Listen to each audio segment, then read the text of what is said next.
En 1859, Riemann s'intéresse à la fonction de zeta. Au lieu de la considérer comme une fonction des nombres réels, il l'envisage comme une fonction du plan complexe, et cette idée lui permet plusieurs avancées.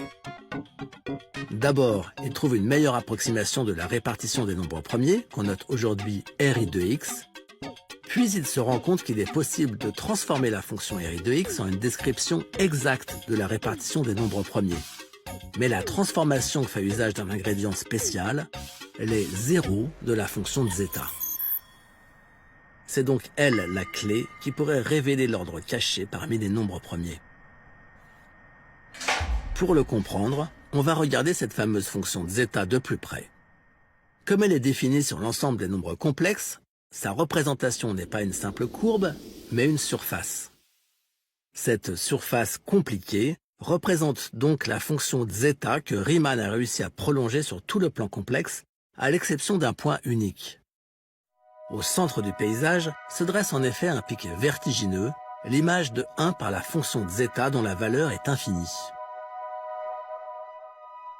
Mais ce qui intéresse Riemann et nous avec lui se situe à une hauteur plus raisonnable, puisque la clé de la répartition des nombres premiers, ce sont les zéros de la fonction, c'est-à-dire les points où la surface du graphe rencontre le plan d'origine.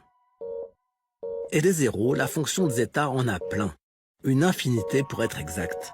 Il en existe même deux sortes différentes. Il y a des zéros triviaux qui n'intéressent personne et qui sont là sur la ligne des réels négatifs, et d'autres qu'on appelle donc non triviaux, qui sont inclus dans une zone critique. La bande où la partie réelle de x est comprise entre 0 et 1. Riemann découvre que tous les zéros non triviaux qu'il calcule sont même alignés sur une droite à mi-chemin de cette zone critique, celle qui correspond à une partie réelle égale à 1/2. Et nous y voilà enfin. L'hypothèse de Riemann, c'est ça. Elle affirme que tous les zéros non triviaux de la fonction zeta sont alignés sur cette droite à mi-chemin entre 0 et 1. Si l'hypothèse est vraie, la distribution des nombres premiers devient un peu moins mystérieuse. Mais l'article qui contient la fameuse hypothèse a été publié en 1859 et la situation, depuis, n'a pas beaucoup évolué. Riemann est mort à 39 ans sans avoir réussi à prouver son hypothèse. Depuis, on a calculé par ordinateur des milliards de zéros, tous sont alignés sur la fameuse droite critique. Mais en mathématiques, aucune vérification expérimentale ne remplace une preuve. Et malgré une quantité vertigineuse de tentatives, de résultats partiels et de faux espoirs, l'hypothèse de Riemann reste une hypothèse.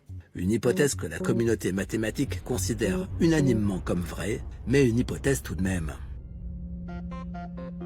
À ce jour, le mystère de la répartition des nombres premiers n'est donc pas encore résolu. Ce qui constitue d'ailleurs une formidable opportunité. Celui ou celle qui démontrera l'hypothèse ou sa négation gagnera immédiatement sa place au firmament des mathématiques mondiales. Alors, allez hop, au boulot!